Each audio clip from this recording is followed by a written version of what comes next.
Greetings, my fellow PNU ones. How are you? I hope you are safe and doing well. It's almost 2 months already of this enhanced community quarantine, and I'm sure, like me, most of us are really praying that this pandemic will end anytime soon, so we can go back to our normal routines and we can go back to work and fulfill our duties and responsibilities. By the way, my name is Rederick Garcia. I'm a member of class 2008 BS Psychology Guidance and Counseling stream.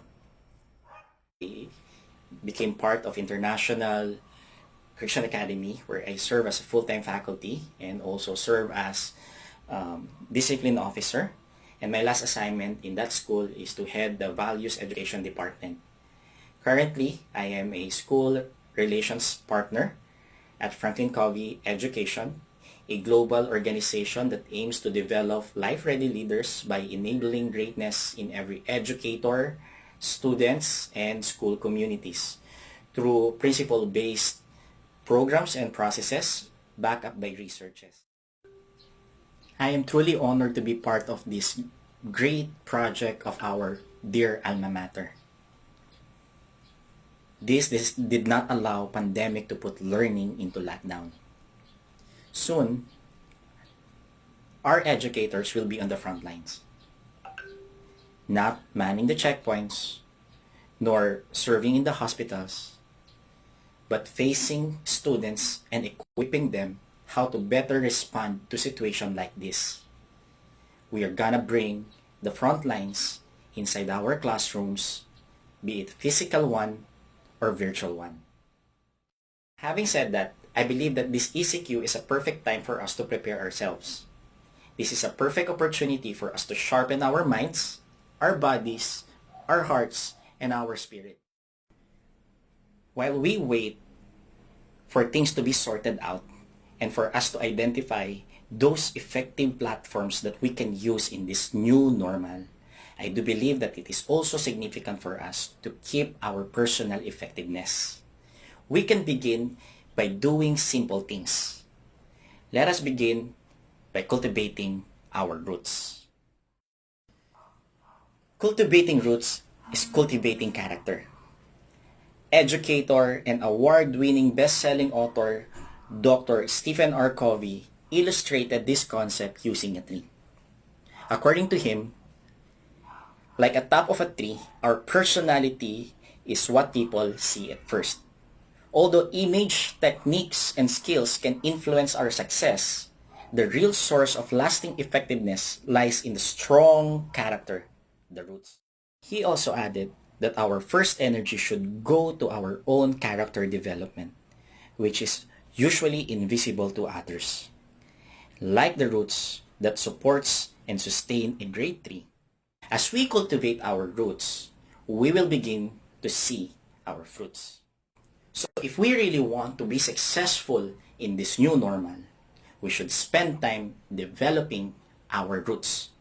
We should spend time strengthening our character. Another thing that we can do in keeping our personal effectiveness and prepare for the new normal is to work on our paradigms. Our paradigms is our mental map. This is the way we see, we understand, and we interpret the world around us. It is actually very powerful because it has the power to influence our behavior or shape our character. This crisis and new normal requires improvement in us. According to Dr. Covey, if you want to make a minor change in your life, work on your behavior. But if you want to make a significant quantum breakthrough, work on your paradigms.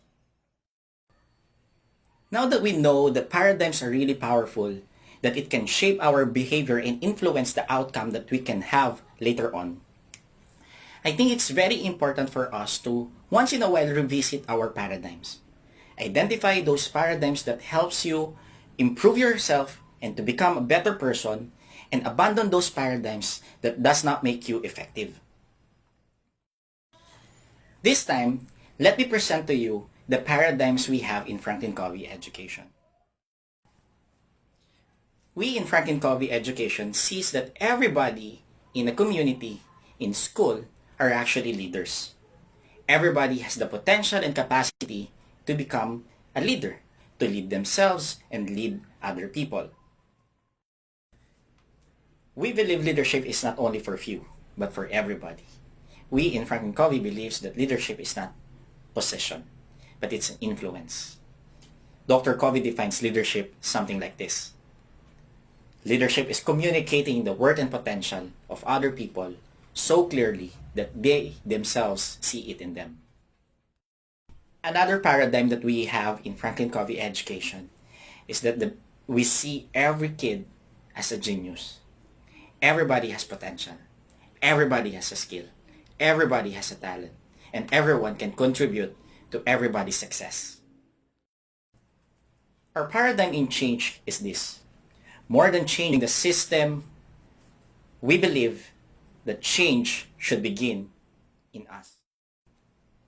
We also see that educators empowering students to lead their own learning is a far way better motivation than educators controlling and directing students' learning. And finally, we believe that education as a whole is not just about academics, but it is about educating the whole person.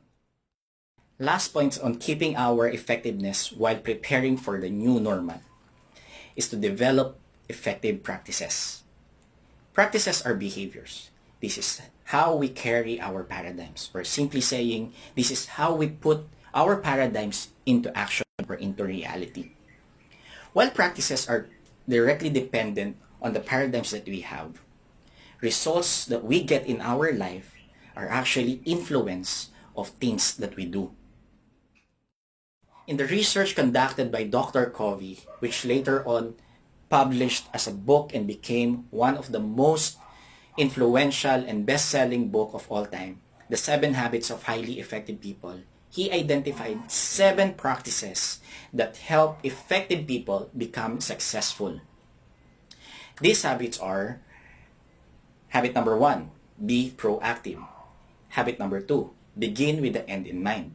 Habit number 3, put first things first. Habit number 4, think win-win. Habit number 5, seek first to understand, then to be understood. Habit number 6, synergy. Habit number 7, sharpening the saw. These habits are all governed by principles of human effectiveness. Principles that are timeless and universal, making it really credible. With or without a crisis, these habits have been proven to be effective. For sure, this is not the last pandemic we are gonna experience or the last crisis that we're going to have. Preparation will not actually remove all the risks and all the difficulties, but at least combined with the right mindset, skill sets, and tool sets, preparation can help us navigate uncertain times and expect a good result at the end of the line. Thank you very much. Again, I'm Rederick Nino M. Garcia. Mabuhay.